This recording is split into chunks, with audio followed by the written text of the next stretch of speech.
Lo dijo en la primera hora. Muy bien, seguimos 8:11 en la mañana. Gracias al ingeniero Enrique Pita, vicepresidente del Consejo Nacional Electoral, quien nos atiende telemáticamente a esta hora. ¿Cómo le va, vicepresidente? Bienvenido. Hola Fabricio, ¿cómo está usted? Buenos días. Gusto saludarlo. Feliz Navidad, feliz Año Nuevo a usted y a todos los que nos escuchan. Lo propio para usted, ingeniero Pita, gracias. A ver, ¿cómo cerramos el año en materia de organización del proceso electoral? ¿Y qué va a pasar desde la próxima semana en atención a que el martes 3 de enero iniciará formalmente la campaña electoral de cara a los comicios del domingo 5 de febrero? Bien, nosotros, Consejo Nacional Electoral, venimos cumpliendo con un cronograma que fue establecido ya a inicios de año.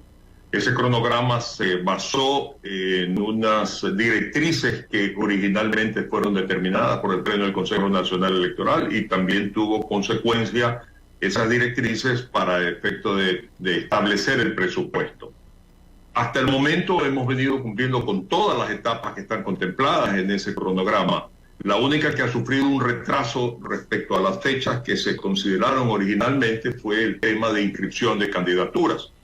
Lamentablemente por el número de inscriptos de candidaturas que se inscribieron, pero por recursos que se fueron presentando, tanto a nivel de delegaciones provinciales, del mismo Pleno del Consejo Nacional Electoral y del Tribunal Contencioso Electoral como última instancia, recién la semana pasada ya se concluyeron todas las acciones que estaban pendientes en el Tribunal Contencioso Electoral. Podríamos decir que ahora sí tenemos el 100% de inscripciones, lo cual pues nos desfasó respecto a la fecha que originalmente había establecido. Pero eso no afecta a la impresión de papeleta. Sigamos. Ya lo que se nos viene encima y lo que se está trabajando fuertemente es en el tema de los debates que van a ser realizados pues en varias provincias. En total pues son 38 debates, 21 debates que corresponden a alcaldías y 17 a prefecturas. Por otro lado, estamos en todo lo que corresponde a capacitación y preparándonos también en lo que es impresión de papeletas. Ya hemos concluido con las impresiones de papeletas del Consejo de Participación Ciudadana y una vez que se ha concluido con registros o inscripciones en lo que respecta a candidatos de autoridades seccionales, ya vamos a comenzar esa impresión también. Correcto. A ver, sobre la impresión de papeletas, usted decía, están listas ya las papeletas con los 45, me parece que son candidatos al Consejo de Participación Ciudadana y Control Social, ¿verdad?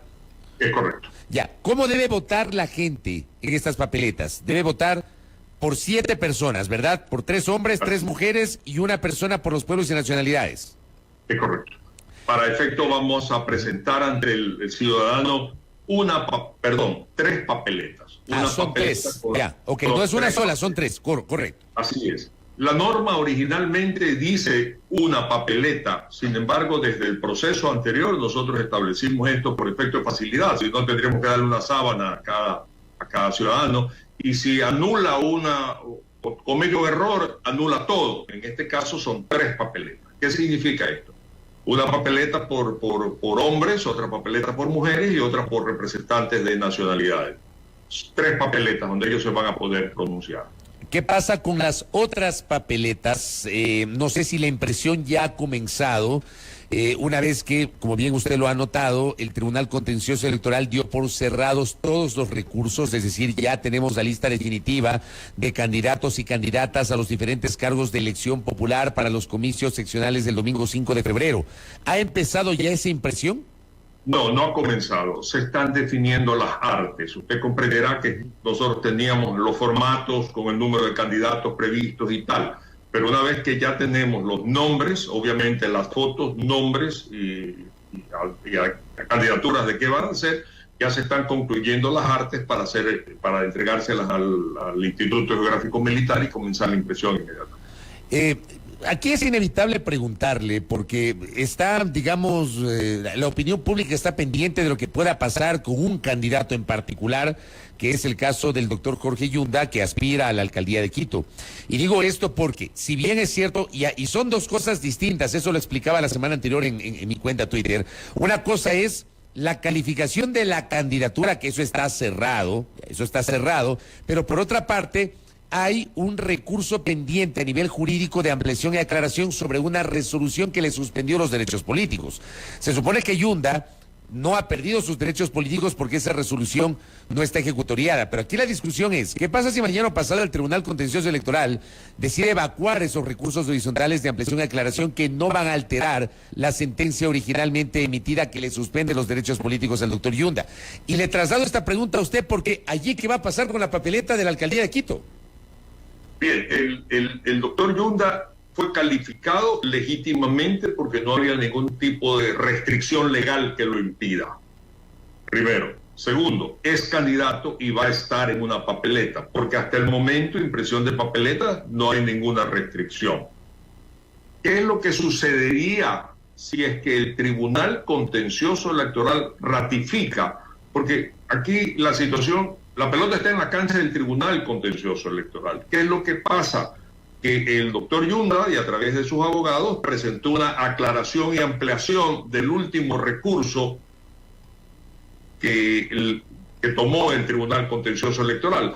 Y esa simple acción de aclaración, que no va a eliminar definitivamente, ni va a suspender, no va a eliminar la suspensión de su situación legal, pero se tiene que ser atendida, y mientras no sea atendida, se presume o se asume que él está en condiciones de ser candidato. Él es candidato. ¿Qué pasa si llegamos nosotros al día de las elecciones? Si ya está en la papeleta, él va a seguir siendo candidato, porque él ya fue inscrito legítimamente.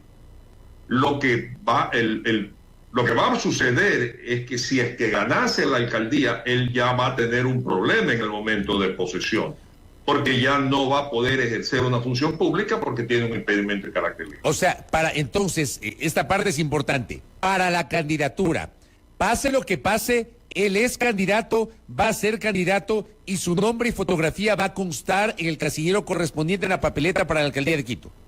Efectivamente. Correcto, esa parte me queda clara. Voy al tema de la campaña. El próximo martes inicia la campaña electoral. Muchos nos preguntamos, bueno, ¿qué significa esto? ¿Cuál es la diferencia con lo que está pasando hoy? Porque cuando uno mira el país real, uno se encuentra que los candidatos están haciendo campaña, los candidatos hacen recorridos, los candidatos participan en concentraciones, los candidatos van a caminatas, visitan los barrios, etcétera. ¿Cuál es la diferencia de lo que pasa hoy con lo que va a pasar desde el 3 de enero hasta el 2 de febrero, ingeniero Enrique Pita? La formalidad, simplemente la formalidad. Todo lo que se hace a partir del 3 tiene que ser justificado respecto a los recursos que son utilizados en la campaña electoral ante el Consejo Nacional Electoral, porque entra lo que se llama el control del gasto electoral. Es simplemente legitimidad. Todo lo que se ha venido haciendo anteriormente es ilegítimo, ¿verdad? De alguna manera, en un mundo perfecto, en un mundo de respeto, no debería de existir, pero ha habido un desborde total y absoluto de todos los candidatos, incluso yo creo que en mucho mayor proporción de aquellos candidatos que tienen una función pública y que están candidatizándose a la reelección. Ha habido un abuso de los recursos como para promoción, por más límites que se ha establecido por parte del Consejo Nacional Electoral, que lamentablemente también tiene limitaciones presupuestarias en cuanto al recurso humano, incluso de acuerdo a la ley se ha estado haciendo algo, levantando información, se han hecho bajar vallas, etcétera, pero el desborde ha sido tan intenso que lo que demuestra es perdóneme la expresión, un quemimportismo respecto a la norma y al marco de la decencia y respeto de todos. No hay aquí ningún candidato que se salve. Un desafecto absoluto al respeto y por supuesto hasta una desvergüenza, porque al final del día debería haber un marco ético y espero que la ciudadanía sea el que castigue con su voto o premie con su voto esta situación que realmente no debería existir. Pero, por ejemplo, yo le digo algo, yo he viajado por Guayas, por Los Ríos, por Esmeraldas, en los últimos meses. Yo me he encontrado en estas provincias que les cito, sectores en los cuales hay vallas, hay gigantografías que se supone no están autorizadas sino a partir del inicio de la campaña y además deben ser parte de el gasto previsto y financiado por el Estado a través de las franjas publicitarias. Pero digo, en carreteras yo he visto vallas en estas provincias citadas. Ya, ¿qué se ha hecho con eso, ingeniero? Se ha intentado, créanmelo. El desborde, como dije hace un momento, es inmenso. En Manaví se ha intentado bajar vallas, en Guayas se ha intentado bajar vallas, o se han bajado vallas. Se han hecho los registros de las vallas que existentes para hacerle cargo a los candidatos sobre eso ya como cargo al gasto electoral. Al final del día, si usted encuentra pinturas en murales, usted no encuentra a quién hacer responsable porque no, quién pintó, quién colocó esa valla. Claro, usted por ejemplo, usted es guayaquileño y usted sabe que allá en Guayas uno va por el Durán o por Yaguachi y se encuentra ahí con paredes pintadas de muchos candidatos. Hay una que dice, cada año se encuentra con la leyenda Sarmiento es pueblo, por ejemplo, y no se sabe quién pinta eso. ¿Quién es Sarmiento? Algún rato apareció Sarmiento. Claro, ya sabemos quién es Sarmiento. Y dice, yo gasto de mi plata. Y dígale usted, claro, lo otro sería, ven acá, demuéstrame dónde tienes el dinero, si tienes el dinero, pero ese ya no es trabajo nuestro. Lamentablemente son vacíos legales. Y aquí, permítanme hacer un comentario. En muchas ocasiones, los asambleístas demuestran su fastidio, su disgusto sobre esta inacción del Consejo Nacional Electoral, pero los mismos asambleístas que tienen el poder de cambiar la ley, no hacen nada por cambiar la ley, por mejorar la ley y establecer mecanismos de control y que pudieran mejorar esta situación y restringir esta ligereza y esta forma de promocionarse. Pero, claro, los asambleístas quieren que el Consejo Nacional Electoral sea, pero el Consejo Nacional Electoral no tiene presupuesto, no tiene las herramientas y hace su mejor esfuerzo para controlar esto que es ya incontrolable. Y al final del día, insisto, son los ciudadanos los que van a tener el poder en el momento de votar, porque el que no es ético en lo poco, no es ético en lo mucho, mi amigo. ¿Cómo ya en el inicio de la campaña formal, porque usted bien anotaba, empieza lo formal a partir del 3, ¿cómo será la distribución de los espacios publicitarios, el tema que son financiados por el Estado, la publicidad en medios de comunicación, las vallas publicitarias? ¿Cómo será esto durante el curso de este casi mes, casi 30 días de campaña electoral, ingeniero? Bueno, está establecido un fondo que es el fondo está autorizado para hacer, para financiar lo que se llama la promoción electoral. Yo les recuerdo que el Estado asume el gasto de la promoción en medios escritos, televisión, medios digitales, vallas, lo paga, el Estado ecuatoriano lo paga a través del Consejo Nacional Electoral. Eso está restringido en función de valores que están autorizados por candidaturas a alcaldías, a prefectos, a concejales y tal. El total de lo que está previsto gastarse es de aproximadamente $13 millones. Y eso guarda relación, pues obviamente, con los spots que nos son presentados a nosotros, con los respectivos presupuestos, y se hace la autorización y los cargos pertinentes dentro de los límites que están establecidos al respecto. De acuerdo. A ver, ingeniero, la semana anterior, el presidente de la República, en una entrevista en un medio internacional, hace un señalamiento. El presidente Lasso dice que él tiene pruebas, no las ha presentado, de que hay candidatos que son financiados por el narcotráfico, que tienen relación con el narcotráfico. Hablando de candidatos, que es el ámbito, obviamente, el ámbito de la función electoral al cual usted representa. Yo no sé si el gobierno ha presentado algún tipo de denuncia o usted tiene algún tipo de referencia de esta revelación que hace el señor presidente de la República la semana anterior, que, insisto, no ha dado nombres, no ha ido acompañada de pruebas y tampoco ha presentado una denuncia formal. Ingeniero Pita.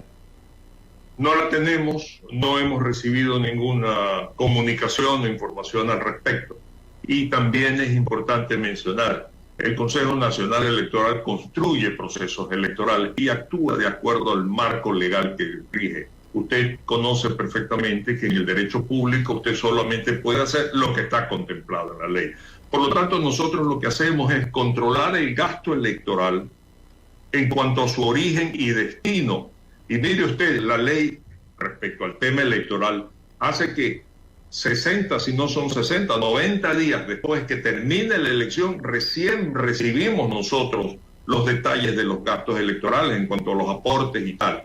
Por lo tanto, no hay un marco legal que nos lleve a nosotros a asumir una responsabilidad de esta naturaleza, más allá de que nos llama la atención, efectivamente, pero este es un asunto que yo creo que es más competencia de estructuras políticas y oficiales de más alto nivel. Fuerzas Armadas, Gobierno Nacional, UAFE, Fiscalía, que son las que tendrían que determinar qué es lo que está pasando con estos recursos. ¿Que es un peligro? Sí. ¿Que van posiblemente a alterar los resultados electorales porque van a financiar campañas o van a desalentar campañas o porque van en un momento dado a hacer un gasto desmedido? Es verdad. Pero nosotros tenemos límites desde el punto de vista de lo que podemos hacer, cuál es el alcance legal de lo que nosotros podemos ejercer en nuestras acciones. Pero se podría saber en algún momento si una candidatura, si un candidato ha sido financiado con recursos ilícitos, con recursos del narcotráfico, ingeniero. Bueno, pero nosotros no lo podríamos saber. Eso posiblemente lo puede hacer quienes hacen investigaciones en profundidad, quienes tienen dentro del marco de la ley la posibilidad de establecer detalles como aquellos, ¿verdad? Ustedes no, eso sale de su ámbito de competencia, de su ámbito de acción. Así es, definitivamente. O sea, ni siquiera cuando, después de que termine la campaña y las organizaciones políticas y los candidatos presentan su informe del gasto electoral, tampoco se puede comprobar de dónde vinieron los recursos que financiaron esas campañas. Bueno, yo le recuerdo que hay un precedente importante, que es importante también comentarlo. Yo le recuerdo que el doctor Verde Soto en su oportunidad hizo un trabajo muy prolijo y lo llamó el informe del arroz verde, cuando determinó y marcó la huella que debemos seguir nosotros como Consejo Nacional Electoral, cuando determinó que sobre la base de los aportes de una organización política específica, se establecía, por ejemplo, que el nombre Juan Pérez había aportado $10,000, que era el límite de aporte que podía él. Sin embargo, no tenía reportes ninguno como declaración de impuestos a la renta, ingresos, no estaba trabajando. Ahí se supone que un individuo de estos está prestando su nombre precisamente para recursos de carácter ilegal. Esa es la alternativa que nosotros podríamos presentar a la Fiscalía y decir, aquí hay una situación que tiene que ser investigado. ¿Quién es esta persona? ¿De dónde sacó sus recursos? Son ilícitos, son lícitos en términos de su origen, pero ilícitos en términos de su uso de campaña. Esas son las acciones que nosotros podemos hacer. Ingeniero Pita, en los últimos días, en las últimas semanas, ha habido referencias de candidatos, de candidatas e incluso de autoridades que buscan la reelección, digamos ofreciendo la entrega de cilindros de gas, algunos sorteos de electrodomésticos, etcétera. ¿Eso cómo se regula? Porque entiendo que no está permitido, ¿o sí? Le decía hace un momento, mi estimado Fabricio, estamos desbordados. Yo creo que la norma en estos momentos ha sido la desvergüenza, ¿verdad? El irrespeto, el que me importismo, el que hago lo que me da la gana, porque no hay una referencia legal, un marco legal que me limite y porque no existe una estructura que tenga la fuerza para que me limite. Efectivamente ofrecen pollos, ofrecen cilindros de gas, ofrecen una serie de situaciones. Yo decía en una reunión que si en mí estuviese el control de lo que es la publicidad, porque la norma es clara, solo se puede hacer publicidad autorizada por el Consejo Nacional Electoral cuando guarda relación con informes específicos que tienen que ver con catástrofes, con bienestar común. Pero al final del día, lamentablemente, la presión que existe en todos los municipios que se les ocurre que en este momento tienen que promocionar cualquier bache que cubren o cualquier situación, insisto, nos vemos desbordados porque hay una irresponsabilidad, por llamarlo, o un desafío político aprovechando vacíos legales y aprovechando también limitaciones que nosotros mismos tenemos para efectos de poder ejercer ese control. Dos inquietudes finales, ingeniero Enrique Pita. La primera, que es parte también de la interacción de nuestra audiencia. Me dice acá uno de nuestros oyentes que cómo se está controlando, si es que la hay, campaña anticipada a favor del sí en el referéndum constitucional que también tendremos que pronunciarnos los ecuatorianos junto a las elecciones seccionales el domingo 5 de febrero. Por ejemplo, aquí un oyente me dice que hay medios en los cuales se está haciendo campaña a favor del sí. No sé si tienen ustedes alguna referencia y esto cómo se está controlando. Volvemos a lo mismo, se está haciendo campaña en favor del no también.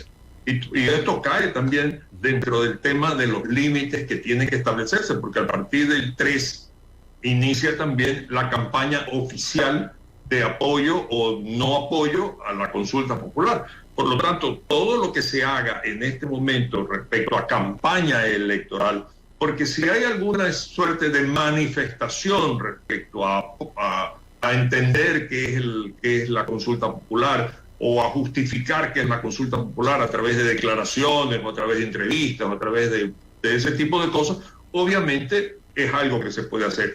Y aquí no mezclemos, y con esto permítame, me voy a robar un minuto más, Fabricio, el tema de redes sociales. Esa era la otra pregunta que le iba a hacer. ¿Qué pasa con medios digitales y redes sociales? Bueno, una cosa son medios digitales, y los medios digitales sí son controlados. Las redes sociales no son controladas. Anoche precisamente yo estaba viendo un programa X, pero vale la oportunidad para mencionarlo, en YouTube, y de repente se interrumpió con una propaganda de una candidata a prefecto acá en la provincia de Guayas. Pero obviamente si es en YouTube es pagada porque interrumpen el espacio de YouTube. Y me he quedado con esa preocupación que la voy a transmitir hoy día a las personas que hacen el control de estas cosas, a ver si están registrando, si YouTube nos está reportando que hay ese tipo de contratos.